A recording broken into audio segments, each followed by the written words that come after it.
दादी की पहली सैलरी। दादी पोती की ये प्यारी सी कहानी आपको भी पसंद आएगी। रोहन ड्राइंग रूम में बैठकर टीवी देख रहा था।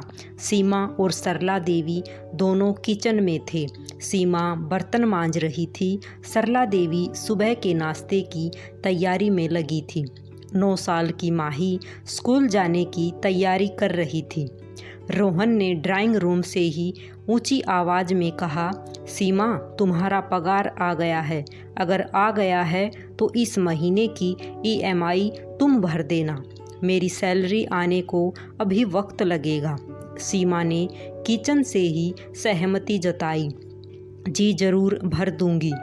इस बातचीत से माही के कान खड़े हो गए, क्योंकि कल ही तो उसके स्कूल में सैलरी के बारे में सबको समझाया गया था, जिसमें बताया गया था कि हर काम के लिए एक निश्चित रकम मिलती है, जिसे सैलरी कहते हैं। इस बात की याद आते ही वह तुरंत किचन में दौड़ी।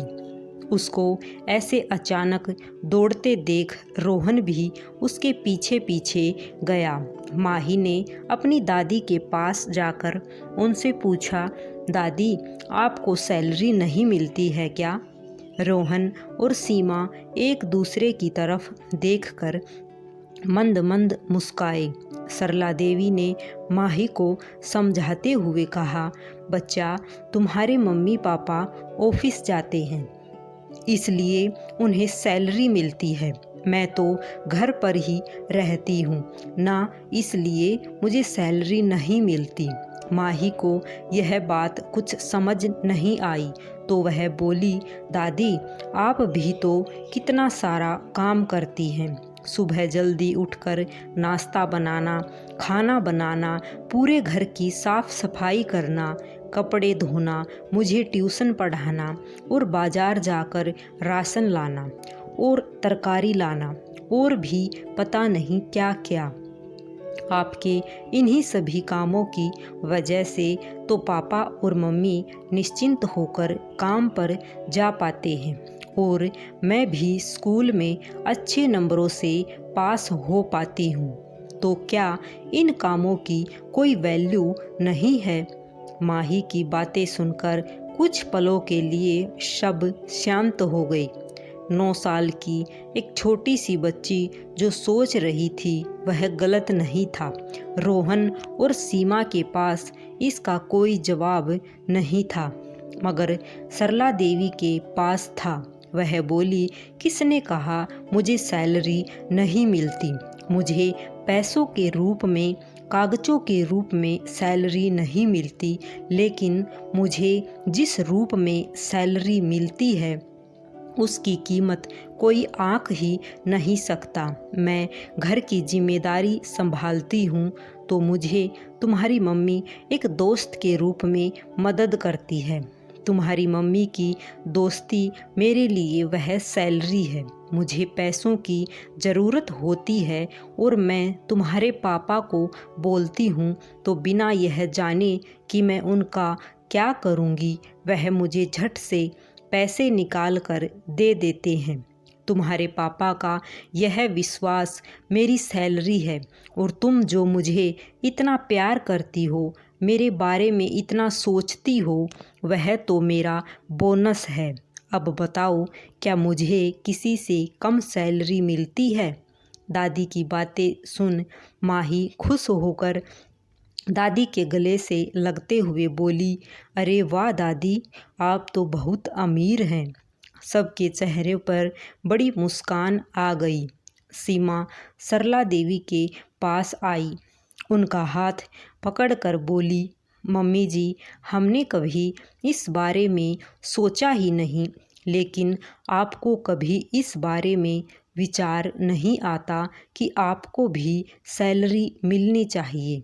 माही बीच में ही बोल पड़ी, तभी तो मैं आपसे कह रही थी दादी, आप ट्यूशन शुरू कर दीजिए। रोहन और सीमा सरला देवी की तरफ देखने लगे। यह क्या माजरा है मम्मी? रोहन ने पूछा। अरे कुछ नहीं बेटा, ये माही तो बस बातें बनाती है। सरला देवी ने बात को टालने की कोशिश की। नहीं पापा, मैं आपको पूरी बात बताती हूँ। मेरी फ्रेंड रिंकू है ना, उसकी मम्मी एक बार मुझसे पूछ रही थी कि तुम हमेशा क्लास में अव्वल आती हो, हर विषय में अच्छे मार्क्स आते हैं। तुम कौन सी ट्यूशन क्लास से ट्यूशन लेती हो, मुझे भी बताओ ताकि रिंकू को भी वहीं भेज सकूं। जब मैंने उनसे कहा कि मुझे तो मेरी दादी ही पढ़ाती है तो उन्हें बहुत आश्चर्य हुआ। फिर अगले दिन तो वह हमारे घर ही आ गई थी और दादी से मिलकर उन्हें रिंकू और उसके साथ 3-4 और बच्चों को ट्यूशन देने के लिए कह रही थी, लेकिन दादी ने मना कर दिया। दादी हाँ भी कैसे करती, उनके पास दिन भर इतना सारा काम जो रहता है। माही ने सारी बात खुलकर कही। रोहन बोला, अरे माँ, आपको ट्यूशन पढ़ाना चाहिए। यह बात तो पक्की है कि आप पढ़ाती बहुत अच्छा हैं। देखिए, मुझे भी तो आपने ही पढ़ाया था, उसी की बदौलत मैं इतनी अच्छी नौकरी पर हूँ आज। और रही बात घर के कामों की, तो हम उसके लिए एक काम वाली रख देंगे। आप अपना वक्त ट्यूशन पढ़ाने के लिए दीजिए। सरला देवी ने थोड़ी आनाकानी की, लेकिन बेटा, बहू और पोती ने मिलकर उन्हें आखिरकार ट्यूशन चलाने के लिए मना ही लिया। 1 महीना बीत गया। सरला देवी ने उनके बहू, बेटे और पोती को एक अच्छे रेस्टोरेंट में अपने पैसों से खाना खिलाया। उस दिन सरला देवी की आंखों में रिश्तों की कमाई के साथ अपनी पहली कमाई की खुशी और संतोष चमक रहा था।